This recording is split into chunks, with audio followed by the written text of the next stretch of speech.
Richard Eliezer hadir sebagai saksi dalam sidang lanjutan kasus pembunuhan Brigadir Yosua atas terdakwa Ferdy Sambo dan Putri Chandrawati. Eliezer datang dengan mengenakan kemeja putih persis sama dengan Ferdy Sambo dan Putri Chandrawati. Saat persidangan dibuka, majelis hakim sempat menyatakan mendapatkan permohonan tertulis dari LPSK soal kesaksian Eliezer yang isinya meminta memberikan keterangan sebagai saksi secara online. Hakim pun kemudian kembali menanyakan hal tersebut kepada Eliezer dan dijawab jika Eliezer siap sidang secara offline. Jawaban Eliezer itu langsung disambut tepuk tangan pengunjung sidang, tepat di hadapan Ferdy Sambo dan Putri Chandrawati yang sudah hadir di ruang sidang.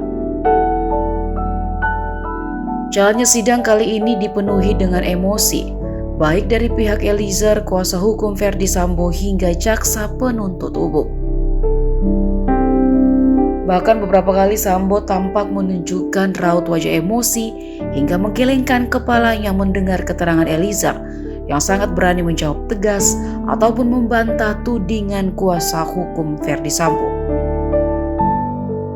Sambo juga tertangkap kamera melayangkan tatapan tajam ke mantan ajudannya yang duduk di tengah ruang sidang itu. Salah satu alasan Sambo marah karena ia merasa tidak terima jika kesalahan yang dilakukannya bersama Eliezer harus membawa-bawa istrinya.